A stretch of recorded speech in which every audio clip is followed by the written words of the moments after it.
अब इनमें सबसे पहले हमने जो पूरा सर्किट पढ़ा उसमें से हम पहले फ्यूज़ के बारे में पढ़ते हैं। An electric fuse is a safety device. क्या है ये आपको याद रखना है कि ये एक सेफ्टी डिवाइस है, used to save the electric appliances from burning when large current flows in the circuit. मतलब आपके घर में जितने भी अप्लायंसेस हैं तो उन सब अप्लायंसेस की अपनी एक रेटिंग है, ठीक है, कि भाई उनको कितना चाहिए, 220 वोल्ट चाहिए और फिर उनकी अपनी पावर है। तो P is equal to V I है। तो अगर कभी ऐसा हुआ कि वोल्टेज आपके पास कम आई तो अप्लायंस की तो अपनी पावर पूरी करनी है, तो वो क्या करेगा, एक्स्ट्रा करंट ड्रॉ करेगा। और जब वो एक्स्ट्रा करंट ड्रॉ करेगा तो क्या हो सकता है, एक्स्ट्रा करंट तो मेन से ही आएगी। तो ऐसा ना हो कि वो एक्स्ट्रा करंट हीट प्रोड्यूस करके क्या कर दे, बर्निंग कर दे। तो इसलिए फ्यूज़ की ज़रूरत होती है। Electric fuelled is a wire made up of copper और एल्यूमिनियम और टिन लेड अलॉय। देखो जैसे पुराने टाइम में क्या होता था, घर में ना कटआउट लगे होते थे पत्थर के, अभी आगे डायग्राम आएगा उसका, इस टाइप का। ये क्या है, ये वो कटआउट है और इसके अंदर यहाँ पे ऐसे करके वायर लगा देते थे, ठीक है। तो जब एक्स्ट्रा करंट फ्लो होती थी तो ये वायर क्या हो जाता था, बर्न होकर मेल्ट हो जाता था और सर्किट ब्रेक हो जाता था। तो फ्यूज़ क्या करता है हमारा, ये सर्किट को ब्रेक कर देता है, टू सर्किट ब्रेक, ठीक है। अब देखो तो कॉपर का या एल्यूमिनियम का लगाते थे, लेकिन उसको आप टिन लेड अलॉय का भी लगाते हैं, ठीक है। और वैसे आजकल इस तरह के कटआउट नहीं लगते हैं, आजकल उसकी जगह ले ली है एमसीबीज ने। The melting point of the material of which the electric fuse wire is made should be very low. Means जिस वायर को आप चूज करने वाले हो फ्यूज बनाने के लिए, उसका मेल्टिंग पॉइंट बहुत कम होना चाहिए, ताकि अगर उसके अंदर से, आपको पता है ना हीटिंग इफेक्ट क्या बोलता था, H is equal to I square R T. तो अगर आई थोड़ी सी भी ज़्यादा हो गई, ठीक है, तो हीट भी क्या हो जाएगी आपकी, ज़्यादा होगी, और हीट ज़्यादा होगी तो फ्यूज़ आपका मेल्ट हो जाएगा। तो आपको ऐसा मटेरियल नहीं ले लेना है जिसका मेल्टिंग पॉइंट बहुत ज़्यादा हो। पता चला एक्सेसिव करंट बहुत देर तक फ्लो हो रही है और वो मेल्ट ही नहीं हुआ है, और अंदर के घर में जितनी भी अप्लायंसेज थे वो सारे ही डैमेज हो गए हैं, शॉर्ट सर्किट हो गया घर के अंदर। तो ऐसा मटेरियल हमें फ्यूज़ के लिए नहीं चाहिए। Suppose a fuse is not connected, मान लो फ्यूज आपने नहीं लगाया इन the path of live wire of the circuit, तो क्या होगा, इन सच केस द सर्किट में ओवर हीटेड, क्योंकि एक्स्ट्रा करंट आ रही है, एक्स्ट्रा करंट आ रही है तो ओवर हीटेड हो रहा है।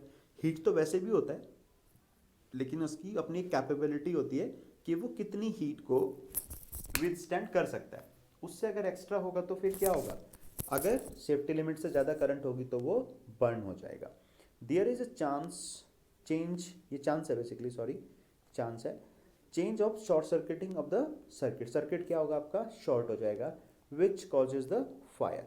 मतलब होगा क्या, फ्यूज से ज़्यादा करंट आती रहेगी लाइव वायर के अंदर, जब ज़्यादा करंट आती रहेगी तो हीट हो जाएगा, हीट हो जाएगा तो उसके ऊपर का जो इंसुलेशन है वो सारा का सारा मेल्ट हो जाएगा, बर्न हो जाएगा, और वो लाइव वायर के साथ कनेक्ट हो जाएगा।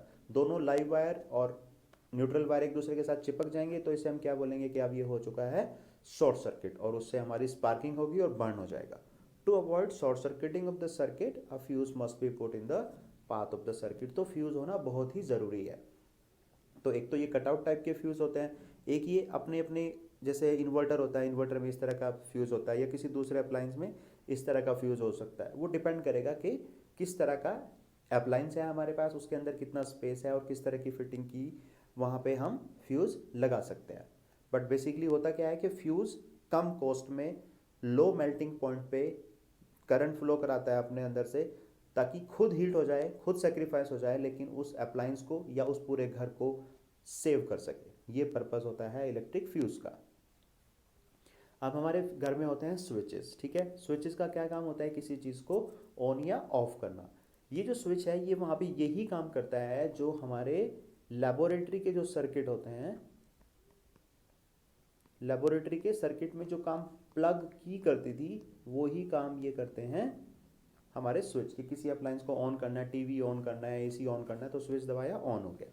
All electrical appliances are provided with separate switches. अलग अलग स्विच होता है घर में हर चीज़ का, क्योंकि वो पैरेलल में कनेक्टेड है। सीरीज में होते तो सबका एक से ही काम चल जाता, बट हमने डिस्कस किया कि सीरीज में कनेक्ट करने के अपने बहुत सारे नुकसान हैं, so we can not afford that.